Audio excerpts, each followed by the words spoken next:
आइए सुनते हैं मुंशी प्रेमचंद का उपन्यास निर्मला, कहानी वाली सोनम की आवाज में। अब आगे सुनिए। 2 आने की मिठाई मांगते हुए उन्हें शर्म आई। हलवाई उन्हें पहचानता था, दिल में क्या कहेगा। मिठाई लिए हुए मुंशी जी अंदर चले गए। सियाराम ने मिठाई का बड़ा सा दोना देखा तो बाप का कहना ना मानने का उसे दुख हुआ। अब वो किस मुंह से मिठाई लेने अंदर जाएगा। बड़ी भूल हुई। वो मन ही मन जियाराम की चोटों की चोट और मिठाई की मिठास में तुलना करने लगा। सहसा भूंगी ने 2 तश्तरियां दोनों के सामने लाकर रख दी। जियाराम ने बिगड़ कर कहा, इसे उठा ले जा। भूंगी, काहे को बिगड़ते हो बाबू, क्या मिठाई अच्छी नहीं लगती? जियाराम, मिठाई आशा के लिए आई है, हमारे लिए नहीं आई, ले जा, नहीं तो सड़क पर फेंक दूंगा। हम तो पैसे पैसे के लिए तरसते रहते हैं और यहाँ रुपए की मिठाई आती है। भूंगी, तुम तो ले लो सिया बाबू, ये ना लेंगे ना सही। सियाराम ने डरते डरते हाथ बढ़ाया। जियाराम ने डांट कर कहा, मत छूना मिठाई, नहीं तो हाथ तोड़कर रख दूंगा, लालची कहीं का। सियाराम ये घुड़की सुनकर सहम उठा। मिठाई खाने की हिम्मत न पड़ी। निर्मला ने ये कथा सुनी तो दोनों लड़कों को मनाने चली। मुंशी जी ने कड़ी कसम रख दी। निर्मला, आप समझते नहीं हैं, ये सारा गुस्सा मुझ पर है। मुंशी जी, गुस्ताख हो गया है। इस ख्याल से कोई सख्ती नहीं करता कि लोग कहेंगे बिना माँ के बच्चों को सताते हैं, नहीं तो सारी शरारत घड़ी भर में निकाल दूं। निर्मला, इसी बदनामी का तो मुझे डर है। मुंशी जी, अब ना डरूंगा, जिसके जी में जो आए कहे। निर्मला, पहले तो ये ऐसे ना थे। मुंशी जी, अजी कहता है आपके लड़के मौजूद थे, आपने शादी क्यों की? ये भी कहते इसे संकोच नहीं होता कि आप लोगों ने मनसाराम को विष दे दिया। लड़का नहीं है, शत्रु है। जियाराम द्वार पर छिपकर खड़ा था। स्त्री पुरुष से मिठाई के विषय में क्या बातें होती हैं, यही सुनने वो आया था। मुंशी जी का अंतिम वाक्य सुनकर उससे रहा न गया। बोल उठा, शत्रु ना होता तो आप उसके पीछे क्यों पड़ते? आप जो इस वक्त कर रहे हैं वो मैं बहुत पहले समझ बैठा हूँ। भैया न समझे थे, धोखा खा गए। हमारे साथ आपकी दाल न गलेगी। सारा जमाना कह रहा है कि भाई साहब को जहर दिया गया है। मैं कहता हूँ तो आपको गुस्सा क्यों आता है? निर्मला तो सन्नाटे में आ गई। मालूम हुआ किसी ने उसकी देह पर अंगारे डाल दिए। मुंशी जी ने डांट कर जियाराम को चुप कराना चाहा। जियाराम निशंक खड़ा ईंट का जवाब पत्थर से देता रहा। यहाँ तक कि निर्मला को भी उस पर क्रोध आ गया। ये कल का छोकरा, किसी काम का ना काज का, यूं खड़ा टर्रा रहा है जैसे घर भर का पालन पोषण यही करता हो। तेवरियां चढ़ाकर बोली, बस बहुत हुआ जियाराम, मालूम हो गया तुम बड़े लायक हो, बाहर जाकर बैठो। मुंशी जी अब तक जो कुछ दबदब कर बोलते रहे, निर्मला की शह पाई तो दिल बढ़ गया। दांत पीस कर लपके और इसके पहले कि निर्मला उनके हाथ पकड़ सके, एक थप्पड़ चला ही दिया। थप्पड़ निर्मला के मुंह पर पड़ा। वो सामने पड़ गई थी। माथा चकरा गया। मुंशी जी के सूखे हाथों में इतनी शक्ति है, इसका वो अनुमान न कर सकती थी। सिर पकड़कर बैठ गई। मुंशी जी का क्रोध और भी भड़क उठा। फिर घूंसा चलाया, पर अब की जियाराम ने उनका हाथ पकड़ लिया और पीछे ढकेल कर बोला, दूर से बातें कीजिए, क्यों नाहक अपनी बेइज्जती करवाते हैं? अम्मा जी का लिहाज कर रहा हूँ, नहीं तो दिखा देता। ये कहता हुआ वो घर से बाहर चला गया। मुंशी जी संज्ञा शून्य से खड़े रहे। इस वक्त अगर जियाराम पर दैवीय वज्र गिर पड़ता तो शायद उन्हें हार्दिक आनंद होता। जिस पुत्र को कभी गोद में लेकर निहाल हो जाते थे, उसी के प्रति आज भांति भांति की दुष्कल्पनाएं मन में आ रही थी। रुक्मणी अब तक तो अपनी कोठरी में थी। आकर बोली, बेटा अपने बराबर का हो जाए तो उस पर हाथ न छोड़ना चाहिए। मुंशी जी ने ओंठ चबाकर कहा, मैं इसे घर से निकाल कर छोड़ूंगा, भीख मांगे या चोरी करे, मुझसे कोई मतलब नहीं। रुक्मणी, नाक किसकी कटेगी? मुंशी जी, इसकी चिंता नहीं। निर्मला, मैं जानती कि मेरे आने से ये तूफान खड़ा हो जाएगा तो भूल कर भी ना आती। अब भी भला है मुझे भेज दीजिए, इस घर में मुझसे न रहा जाएगा। रुक्मणी, तुम्हारा बहुत लिहाज करता है बहू, नहीं तो आज अनर्थ ही हो जाता। निर्मला, अब और क्या अनर्थ होगा दीदी, मैं तो फूंक फूंक कर पांव रखती हूँ, फिर भी अपयश लग ही जाता है। अभी घर में पांव रखते देर नहीं हुई और ये हाल हो गया। ईश्वर ही कुशल करे। रात को भोजन करने कोई न उठा, अकेले मुंशी जी ने खाया। निर्मला को आज नई चिंता हो गई। जीवन कैसे पार लगेगा? अपना ही पेट होता तो विशेष चिंता न थी, अब तो एक नई विपत्ति गले पड़ गई थी। वो सोच रही थी, मेरी बच्ची के भाग्य में क्या लिखा है राम? चिंता में नींद कब आती है। निर्मला चारपाई पर करवटें बदल रही थी। कितना चाहती थी कि नींद आ जाए, पर नींद ने न आने की कसम सी खा ली थी। चिराग बुझा दिया गया था, खिड़की के दरवाजे खोल दिए थे। टिक टिक करने वाली घड़ी भी दूसरे कमरे में रख आई थी, पर नींद का नाम न था। जितनी बातें सोचनी थी सब सोच चुकी। चिंताओं का भी अंत हो गया, पर पलकें न झपकी। तब उसने फिर लैंप जलाया और एक पुस्तक पढ़ने लगी। 2-4 ही पृष्ठ पढ़े होंगे कि झपकी आ गई। किताब खुली रह गई। सहसा जिया राम ने कमरे में कदम रखा। उसके पांव थर थर कांप रहे थे। उसने कमरे में ऊपर नीचे देखा। निर्मला सोई हुई थी। उसके सिरहाने ताक पर एक छोटा सा पीतल का संदूकचा रखा हुआ था। जिया राम दबे पांव गया, धीरे से संदूकचा उतारा और बड़ी तेजी से कमरे के बाहर निकला। उसी वक्त निर्मला की आंख खुल गई। चौंक कर उठ खड़ी हुई। द्वार पर आकर देखा, कलेजा धक से हो गया। क्या ये जिया राम है? मेरे कमरे में क्या करने आया था? कहीं मुझे धोखा तो नहीं हुआ? शायद दीदी जी के कमरे से आया हो। यहाँ उसका काम ही क्या था? शायद मुझसे कुछ कहने आया हो। लेकिन इस वक्त क्या कहने आया होगा? इसकी नीयत क्या है? उसका दिल कांप उठा। मुंशी जी छत पर सो रहे थे। मुंडेर ना होने के कारण निर्मला ऊपर ना सो सकती थी। उसने सोचा चलकर उन्हें जगाऊं, पर जाने की हिम्मत ना पड़ी। शक्की आदमी है, ना जाने क्या समझ बैठे और क्या करने पर तैयार हो जाए। आकर फिर पुस्तक पढ़ने लगी। सवेरे पूछने पर आप ही मालूम हो जाएगा। कौन जाने मुझे धोखा ही हुआ हो। नींद में कभी कभी धोखा हो जाता है, लेकिन सवेरे पूछने का निश्चय कर भी उसे नींद नहीं आई। सवेरे वो जलपान लेकर स्वयं जियाराम के पास गई तो वो उसे देखकर चौंक पड़ा। रोज तो भूंगी आती थी, आज ये क्यों आ रही है? निर्मला की ओर ताकने की उसकी हिम्मत न पड़ी। निर्मला ने उसकी ओर विश्वासपूर्ण नेत्रों से देखकर पूछा, रात को तुम मेरे कमरे में गए थे? जियाराम ने विस्मय दिखाकर कहा, मैं? भला मैं रात को क्या करने जाता? क्या कोई गया था? निर्मला ने इस भाव से कहा मानो उसे उसकी बात का पूरा विश्वास हो गया। हाँ, मुझे ऐसा मालूम हुआ कि कोई मेरे कमरे से निकला। मैंने उसका मुंह तो न देखा, पर उसकी पीठ देखकर अनुमान किया कि शायद तुम किसी काम से आए हो। इसका पता कैसे चले कि कौन था? कोई था जरूर, इसमें तो कोई संदेह नहीं। जियाराम अपने को निरपराध सिद्ध करने की चेष्टा करके कहने लगा, मैं तो रात को थिएटर देखने चला गया था। वहां से लौटा तो एक मित्र के घर लेट रहा। थोड़ी देर हुई लौटा हूं। मेरे साथ और भी कई मित्र थे, जिससे जी चाहे पूछ लीजिए। हाँ भाई, मैं बहुत डरता हूँ। ऐसा ना हो कि कोई चीज गायब हो गई हो तो मेरा नाम लगे। चोर को तो कोई पकड़ नहीं सकता, मेरे मत्थे जाएगी। बाबूजी को तो आप जानती ही हैं, मुझे मारने दौड़ेंगे। निर्मला, तुम्हारा नाम क्यों लगेगा? अगर तुम ही होते तो भी तुम्हें कोई चोरी नहीं लगा सकता। चोरी दूसरे की चीज की जाती है, अपनी चीज की कोई चोरी नहीं करता। अभी तक निर्मला की निगाह अपने संदूकचे पर न पड़ी थी। भोजन बनाने लगी। जब वकील साहब कचहरी चले गए तो वो सुधा से मिलने चली। इधर कई दिनों से मुलाकात न हुई थी। फिर रात वाली घटना पर विचार मंथन करने लगी। भूंगी से कहा, कमरे में से गहनों का बक्सा उठा ला। भूंगी ने लौटकर कहा, वहां तो कहीं संदूक नहीं है, कहाँ रखा था? निर्मला ने चिढ़कर कहा, एक बार में तो तेरा काम ही कभी नहीं होता। वहां छोड़कर और जाएगा कहाँ? अलमारी में देखा? भूंगी, नहीं बहू जी, अलमारी में तो नहीं देखा, झूठ क्यों बोलूं? निर्मला मुस्कुरा पड़ी, बोली, जा देख, जल्दी जा। एक क्षण में भूंगी फिर खाली हाथ लौट आई। अलमारी में भी तो नहीं है, अब जहां बताओ वहां देखूं। निर्मला झुंझलाकर ये कहती हुई उठ खड़ी हुई। तुझे ईश्वर ने आंखें ही ना जाने किस लिए दी। देख, उसी कमरे से लाती हूं कि नहीं। भूंगी भी पीछे पीछे कमरे में गई। निर्मला ने ताक पर निगाह डाली, अलमारी खोलकर देखी।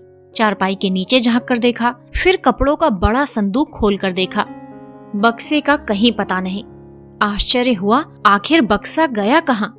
सहसा रात वाली घटना बिजली की भांति उसकी आंखों के सामने चमक गई। कलेजा उछल पड़ा। अब तक निश्चिंत होकर खोज रही थी, अब ताप सा चढ़ आया। बड़ी उतावली सी चारों ओर खोजने लगी। कहीं पता नहीं। जहाँ खोजना चाहिए था वहां भी खोजा और जहाँ नहीं खोजना चाहिए था वहां भी खोजा। इतना बड़ा संदूकचा बिछावन के नीचे कैसे छिप जाता?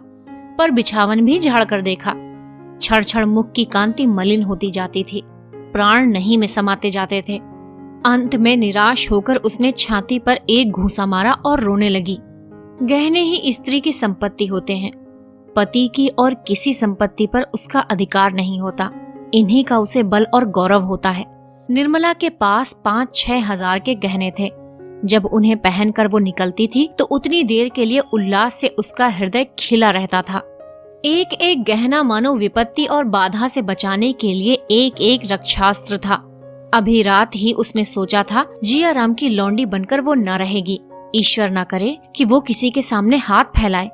इसी खेवन से वो अपनी नाव को भी पार लगा देगी और अपनी बच्ची को भी किसी न किसी घाट पहुंचा देगी। उसे किस बात की चिंता है? उन्हें तो कोई उससे छीन न लेगा। आज ये मेरे सिंगार हैं, कल को मेरे आधार हो जाएंगे। इस विचार से उसके हृदय को कितनी सांत्वना मिली थी। वो संपत्ति आज उसके हाथ से निकल गई। अब वो निराधार थी। संसार से उसे कोई अवलंब, कोई सहारा न था। उसकी आशाओं का आधार जड़ से कट गया। वो फूट फूट कर रोने लगी। ईश्वर, तुमसे इतना भी न देखा गया। मुझ दुखिया को तुमने यूं ही अपंग बना दिया था। अब आंखें भी फोड़ दो। अब वो किसके सामने हाथ फैलाएगी, किसके द्वार पर भीख मांगेगी? पसीने से उसकी देह भीग गई। रोते रोते आंखें सूज गईं। निर्मला सिर नीचा किए रो रही थी। रुक्मणी उसे धीरज दिला रही थी, लेकिन उसके आंसू न रुकते थे। शोक की ज्वाला कम न होती थी। 3 बजे जिया राम स्कूल से लौटा। निर्मला उसके आने की खबर पाकर विक्षिप्त की भांति उठी और उसके कमरे के द्वार पर आकर बोली, भैया, दिल लगी की हो तो दे दो, दुखिया को सताकर क्या पाओगे? जिया राम एक क्षण के लिए कातर हो उठा। चोर कला में उसका ये पहला ही प्रयास था। ये कठोरता जिससे हिंसा में मनोरंजन होता है, अभी तक उसे प्राप्त न हुई थी। यदि उसके पास संदूकचा होता और फिर इतना मौका मिलता कि उसे ताक पर रख आवे, तो कदाचित वो उस मौके को न छोड़ता। लेकिन संदूक उसके हाथ से निकल चुका था। यारों ने उसे सराफे में पहुंचा दिया था और औने पौने बेच भी डाला था। चोरों की झूठ के सिवा और कौन रक्षा कर सकता है? बोला, भला अम्मा जी, मैं आपसे ऐसी दिल लगी करूंगा? आप अभी तक मुझ पर शक करती जा रही हैं। मैं कह चुका हूँ कि मैं रात को घर पर ना था, लेकिन आपको यकीन ही नहीं आता। बड़े दुख की बात है कि आप मुझे इतना नीच समझती हैं। निर्मला ने आंसू पोंछते हुए कहा, मैं तुम्हारे पर शक नहीं करती भैया, तुम्हें चोरी नहीं लगाती। मैंने समझा शायद दिल लगी की हो। जिया राम पर वो चोरी का संदेह कैसे कर सकती थी? दुनिया यही तो कहेगी कि लड़के की माँ मर गई है तो उस पर चोरी का इल्जाम लगाया जा रहा है। मेरे मुंह में तो कालिक ही लगेगी। जिया राम ने आश्वासन देते हुए कहा, चलिए मैं देखूं, आखिर ले कौन गया? चोर आया किस रास्ते से? भूंगी, भैया तुम चोरों के आने को कहते हो? चूहे के बिल तक से तो निकल आते हैं। यहाँ तो चारों ओर ही खिड़कियां हैं। जिया राम, खूब अच्छी तरह तलाश कर लिया है? निर्मला, सारा घर तो छान मारा, अब कहाँ खोजने को कहते हो? जिया राम, आप लोग सो भी तो जाती हैं मुर्दों से बाजी लगाकर। 4 बजे मुंशी जी घर आए तो निर्मला की दशा देखकर पूछा, कैसी तबीयत है? कहीं दर्द तो नहीं है? ये कहकर उन्होंने आशा को गोद में उठा लिया। निर्मला कोई जवाब न दे सकी, फिर रोने लगी। भूंगी ने कहा, ऐसा कभी नहीं हुआ था। मेरी सारी उम्र इसी घर में कट गई, आज तक 1 पैसे की चोरी नहीं हुई। दुनिया यही कहेगी कि भूंगी का काम है। अब तो भगवान ही पत पानी रखें। मुंशी जी अचकन के बटन खोल रहे थे, फिर बटन बंद करते हुए बोले, क्या हुआ? कोई चीज चोरी हो गई? भूंगी, बहू जी के सारे गहने उठ गए। मुंशी जी, रखे कहाँ थे? निर्मला ने सिसकियां लेते हुए रात की सारी घटना बयान कर दी।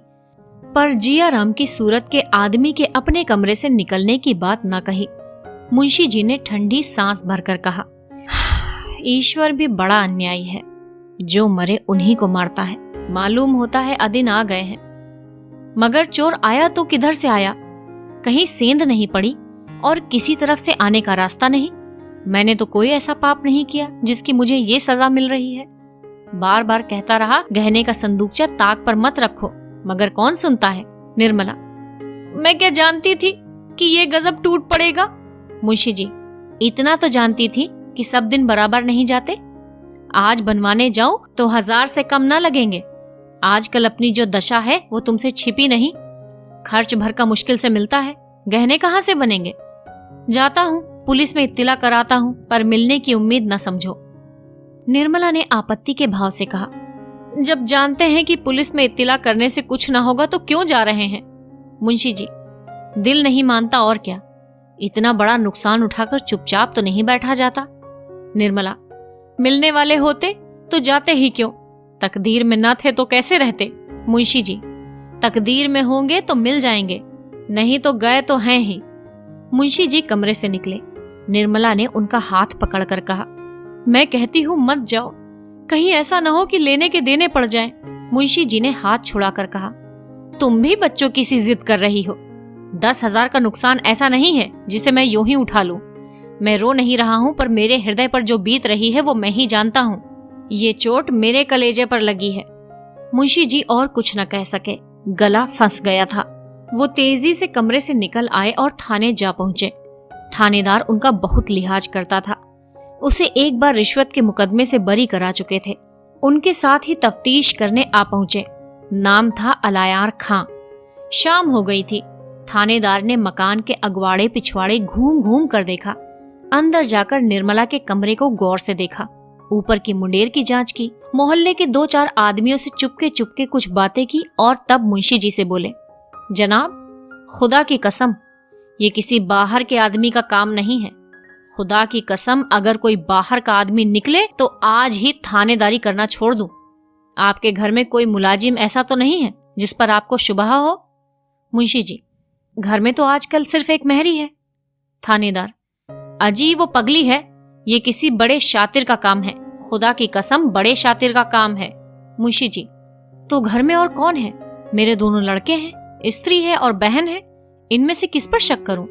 थानेदार, खुदा की कसम घर ही के किसी आदमी का काम है, चाहे वो कोई हो। इंशाअल्लाह इंशाअल्लाह 2-4 दिन में मैं आपको इसकी खबर दूंगा। ये तो नहीं कह सकता कि माल भी सब मिल जाएगा, पर खुदा की कसम चोर जरूर पकड़ दिखाऊंगा। थानेदार चला गया तो मुंशी जी ने आकर निर्मला से उसकी बातें कही। निर्मला सहम उठी। आप थानेदार से कह दीजिए तफ्तीश ना करें, आपके पैरों पड़ती हूँ। मुंशी जी, आखिर क्यों? निर्मला, अब क्यों क्या बताऊं? वो कह रहा है कि घर ही के किसी आदमी का काम है। मुंशी जी, उसे बकने दो। जियाराम अपने कमरे में बैठा हुआ भगवान को याद कर रहा था। उसके मुख पर हवाइयां उड़ रही थी। सुन चुका था पुलिस वाले चेहरे से भांप जाते हैं। बाहर निकलने की हिम्मत ना पड़ती थी। दोनों आदमियों में क्या बातें हो रही हैं ये जानने के लिए छटपटा रहा था। ज्यों ही थानेदार चला गया और भूंगी किसी काम से बाहर निकली, जियाराम ने पूछा, थानेदार क्या कह रहा था भूंगी? भूंगी ने पास आकर कहा, दाढ़ीजार कहता था घर ही से किसी आदमी का काम है, बाहर का कोई नहीं है। जियाराम, बाबूजी ने कुछ नहीं कहा? भूंगी, कुछ तो नहीं कहा, खड़े हूं करते रहे। घर में एक भूंगी ही गैर है ना, और तो सब अपने ही हैं। जियाराम, मैं भी तो गैर हूं, तू ही क्यों? भूंगी, तुम गैर काहे हो भैया? जियाराम, बाबूजी ने थानेदार से कहा नहीं घर में किसी पर उनका शुबहा नहीं है? भूंगी, कुछ तो कहते नहीं सुना। बेचारे थानेदार ने भले ही कहा, भूंगी तो पगली है, वो क्या चोरी करेगी? बाबूजी तो मुझे फंसाए ही देते थे। जियाराम, तब तो तू भी निकल गई, अकेला मैं ही रह गया। तू ही बता, तूने मुझे उस दिन घर में देखा था? भूंगी, नहीं भैया, तुम तो ठहठर देखने गए थे। जियाराम, गवाही देगी ना? भूंगी, ये क्या कहते हो भैया, बहूजी तफ्तीश बंद कर देंगी। जियाराम, सच? हाँ भैया, बार बार कहती हैं कि तफ्तीश ना कराओ, गहने गए जाने दो, पर बाबूजी मानते ही नहीं। 5-6 दिन तक जिया राम ने पेट भर भोजन नहीं किया। कभी 2-4 कौर खा लेता, कभी कह देता भूख नहीं है। उसके चेहरे का रंग उड़ा रहता था। रातें जागते कटती। प्रतिक्षण थानेदार की शंका बनी रहती थी। यदि वो जानता कि मामला इतना तूल खींचेगा तो कभी ऐसा काम ना करता। उसने तो समझा था किसी चोर पर शुबहा होगा, मेरी तरफ किसी का ध्यान भी ना जाएगा, पर अब तो भंडा फूटता हुआ मालूम होता था। अभागा थानेदार जिस ढंग से छानबीन कर रहा था उससे जिया राम को बड़ी शंका हो रही थी। 7वें दिन संध्या समय घर लौटा तो बहुत चिंतित था। अभी तक उसे बचने की कुछ न कुछ आशा थी। माल अभी तक कहीं बरामद न हुआ था, पर आज उसे माल के बरामद होने की खबर मिल गई थी। इसी दम थानेदार कांस्टेबल लिए आता होगा। बचने का कोई उपाय नहीं। थानेदार को रिश्वत देने से संभव है मुकदमे को दबा दे। रुपए हाथ में थे, पर क्या बात छिपी रहेगी? अभी माल बरामद ही नहीं हुआ। फिर भी सारे शहर में अफवाह थी कि बेटे ने ही माल उड़ाया है। माल मिल जाने पर तो गली गली बात फैल जाएगी, फिर वो किसी को मुंह न दिखा सकेगा। मुंशी जी कचहरी से लौटे तो बहुत घबराए हुए थे। सिर थामकर चारपाई पर बैठ गए। निर्मला ने कहा, कपड़े क्यों नहीं उतारते? आज तो और दिनों से देर हो गई है। मुंशी जी, क्या कपड़े उतारूं? तुमने कुछ सुना? निर्मला, क्या बात है? मैंने तो कुछ नहीं सुना। मुंशी जी, माल बरामद हो गया। अब जिया का बचना मुश्किल है। निर्मला को आश्चर्य नहीं हुआ। उसके चेहरे से ऐसा जान पड़ा मानो उसे ये बात मालूम थी। बोली, मैं तो पहले से ही कह रही थी कि थाने में इत्तला मत कीजिए। मुंशी जी, तुम्हें जिया पर शक था? निर्मला, शक क्यों नहीं था? मैंने तो उसे अपने कमरे से निकलते देखा था। मुंशी जी, फिर तुमने मुझसे क्यों ना कह दिया? निर्मला, ये बात मेरे कहने की ना थी।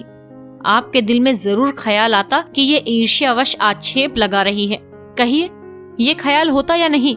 झूठ ना बोलिएगा। मुंशी जी, संभव है, मैं इनकार नहीं कर सकता। फिर भी उसकी दशा में तुम्हें मुझसे कह देना चाहिए था। रिपोर्ट की नौबत ना आती। तुमने अपनी नेक नामी की तो फिक्र की, पर यह ना सोचा कि परिणाम क्या होगा। मैं अभी थाने से चला आता हूँ। अलायार खां आता ही होगा। निर्मला ने हताश होकर पूछा, फिर अब? मुंशी जी ने आकाश की ओर ताकते हुए कहा, फिर जैसी भगवान की इच्छा। 1000-2000 रुपए रिश्वत देने के लिए होते तो शायद मामला दब जाता, पर मेरी हालत तो तुम जानती ही हो। तकदीर खोटी है और कुछ नहीं। पाप तो मैंने किया है, दंड कौन भोगेगा? एक लड़का था, उसकी वो दशा हुई, दूसरे की ये दशा हो रही है। नालायक था, गुस्ताख था, कामचोर था, पर था तो अपना ही लड़का। कभी न कभी चेत ही जाता। ये चोट अब न सही जाएगी। निर्मला, अगर कुछ दे दिलाकर जान बच सके तो मैं रुपए का प्रबंध कर दूं? मुंशी जी, कर सकती हो। कितने रुपए दे सकती हो? कितना दरकार होगा? 1000 से कम तो शायद बातचीत न बन सके। मैंने एक मुकदमे में उससे 1000 लिए थे। वो कसर आज निकालेगा। निर्मला, हो जाएगा।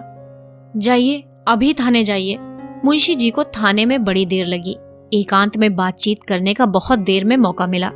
अलायार खां पुराना घाघ था, बड़ी मुश्किल से अंटी पर चढ़ा। 500 रुपए लेकर भी एहसान का बोझा सिर पर लाद ही दिया। काम हो गया। लौटकर निर्मला से बोला, लो भाई, बाजी मार ली। रुपए तुमने दिए, पर काम मेरी जबान ही ने किया। बड़ी बड़ी मुश्किलों से राजी हो गया। ये भी याद रहेगी। जियाराम भोजन कर चुका है? निर्मला, कहाँ? वो तो अभी घूमकर लौटे ही नहीं। मुंशी जी, 12 तो बज रहे होंगे। निर्मला, कई दफे जा जाकर देख कर आई, कमरे में अंधेरा पड़ा हुआ है। और सियाराम? वो तो खा पी कर सो गए हैं। उससे पूछा नहीं जिया कहाँ गया है? वो तो कहते हैं मुझसे कुछ कहकर नहीं गए। मुंशी जी को कुछ शंका हुई। सियाराम को जगाकर पूछा, तुमसे जियाराम ने कुछ कहा नहीं? कब तक लौटेगा? गया कहाँ है? सियाराम ने सिर खुजलाते और आंखें मलते हुए कहा, मुझसे कुछ नहीं कहा। कपड़े सब पहन कर गया है? जी नहीं, कुर्ता और धोती। जाते वक्त खुश था? खुश तो नहीं मालूम होते थे। कई बार अंदर आने का इरादा किया, पर देहरी से ही लौट गए। कई मिनट तक साहिबान में भी खड़े रहे। चलने लगे तो आंखें पोंछ रहे थे। इधर कई दिन से अक्सर रोया करते थे। मुंशी जी ने ऐसी ठंडी सांस ली मानो जीवन में अब कुछ नहीं रहा और निर्मला से बोले, तुमने किया तो अपनी समझ में भले के लिए, पर कोई शत्रु भी मुझ पर इससे कठोर आघात न कर सकता था। जियाराम की माता होती तो क्या वो ये संकोच करती? कदापि नहीं। निर्मला बोली, जरा डॉक्टर साहब के यहाँ क्यों नहीं चले जाते? शायद वहां बैठे हो। कई लड़के रोज आते हैं, उनसे पूछिए, शायद कुछ पता लग जाए। फूंक फूंक कर चलने पर भी अपयश लग ही गया। मुंशी जी ने मानो खुली हुई खिड़की से कहा, हाँ जाता हूं, और क्या करूंगा। मुंशी जी बाहर आए तो देखा डॉक्टर सिन्हा खड़े हैं। चौंक कर पूछा, क्या आप देर से खड़े हैं? डॉक्टर, जी नहीं, अभी आया हूं। आप इस वक्त कहाँ जा रहे हैं? 12:30 हो गए हैं। मुंशी जी, आप ही की तरफ आ रहा था। जियाराम अभी तक घूम कर नहीं आया, आपकी तरफ तो नहीं गया था। डॉक्टर सिन्हा ने मुंशी जी के दोनों हाथ पकड़ लिए और इतना ही कह पाए थे, भाई साहब अब धैर्य से काम। कि मुंशी जी गोली खाए हुए मनुष्य की भांति जमीन पर गिर पड़े। रुक्मणी ने निर्मला से त्योरियां बदल कर कहा, क्या नंगे पांव ही मदरसे जाएगा? निर्मला ने बच्ची के बाल गूंथते हुए कहा, मैं क्या करूं, मेरे पास रुपए नहीं है। रुक्मणी, गहने बनवाने को रुपए जुड़ते हैं? लड़के के जूतों के लिए रुपए में आग लग जाती है।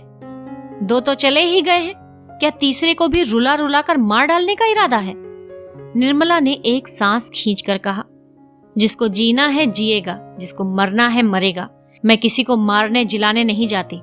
आजकल एक न एक बात पर निर्मला और रुक्मणी में रोज ही झड़प हो जाती थी। जब से गहने चोरी गए हैं, निर्मला का स्वभाव बिल्कुल बदल गया है। वो एक एक कौड़ी दांत से पकड़ने लगी है। सियाराम रोते रोते चाहे जान दे दे, मगर उसे मिठाई के लिए पैसे नहीं मिलते। और ये बर्ताव कुछ सियाराम ही के साथ नहीं है। निर्मला स्वयं ही अपनी जरूरतों को टालती रहती है। धोती जब तक फटकर तार तार ना हो जाए, नई धोती नहीं आती। महीनों सिर का तेल नहीं मंगाया जाता। पान खाने का उसे शौक था। कई कई दिन तक पानदान खाली पड़ा रहता। यहाँ तक कि बच्ची के लिए दूध भी नहीं आता।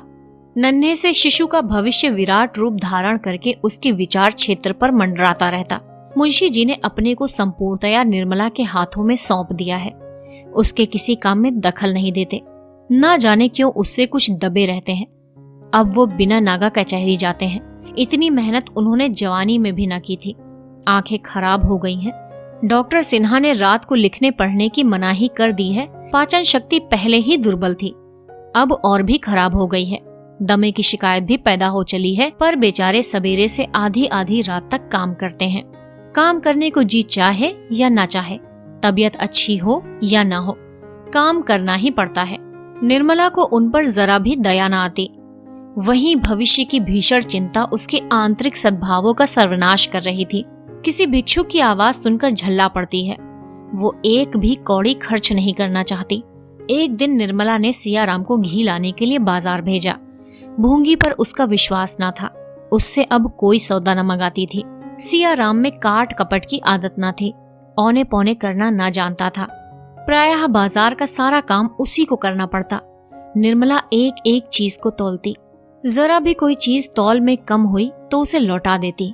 सियाराम का बहुत सा समय इसी लौट फेरी में बीत जाता था। बाजार वाले उसे जल्दी कोई सौदा न देते थे। आज भी वही नौबत आई। सियाराम अपने विचार से बहुत अच्छा घी कई दुकान से देख कर लाया, लेकिन निर्मला ने उसे सूंघते ही कहा, घी खराब है, लौटा आओ। सियाराम ने झुंझलाकर कहा, इससे अच्छा घी बाजार में नहीं है, मैं सारी दुकानें देख कर लाया हूँ। निर्मला, तो मैं झूठ कहती हूँ? सियाराम, ये मैं नहीं कहता, लेकिन बनिया अब घी वापस ना लेगा। उसने मुझसे कहा था, जिस तरह देखना चाहो यहीं देख लो, माल तुम्हारे सामने है। बोहनी बट्टे के वक्त मैं सौदा वापस ना लूंगा। मैंने सूंघ कर चेक कर लिया है, अब किस मुंह से लौटाने जाऊं? निर्मला ने दांत पीस कर कहा, घी में साफ चर्बी मिली हुई है और तुम कहते हो घी अच्छा है। मैं इसे रसोई में न ले जाऊंगी। तुम्हारा जी चाहे लौटा दो, चाहे खा जाओ। घी की हांडी वहीं छोड़कर निर्मला घर में चली गई। सियाराम क्रोध और क्षोभ से कातर हो उठा। वो कौन मुंह लेकर लौटाने जाए? बनिया साफ कह देगा, मैं नहीं लौटाता। तब वो क्या करेगा? आसपास के 10-5 बनिए और सड़क पर चलने वाले आदमी भी खड़े हो जाएंगे। उन सबों के सामने उसे लज्जित होना पड़ेगा। बाजार में यूं ही कोई बनिया उसे जल्दी सौदा नहीं देता। वो किसी दुकान पर खड़ा होने नहीं पाता। चारों ओर से उस पर लताड़ पड़ेगी। उसने मन ही मन झुंझला कर कहा, पड़ा रहेगी, मैं लौटाने ना जाऊंगा। इस उपन्यास का अगला भाग आपको अगले एपिसोड में मिलेगा। शानदार पुस्तकों को सुनने के लिए और अपनी लाइफ में वैल्यू ऐड करने के लिए इस चैनल को जरूर सब्सक्राइब कीजिए। मिलते हैं अगले एपिसोड में सुंदर वाचन के साथ। तब तक लाइक कीजिए, कमेंट कीजिए, अपने दोस्तों के साथ शेयर कीजिए और इस चैनल को सब्सक्राइब करके बेल आइकन जरूर प्रेस कर दीजिए। धन्यवाद।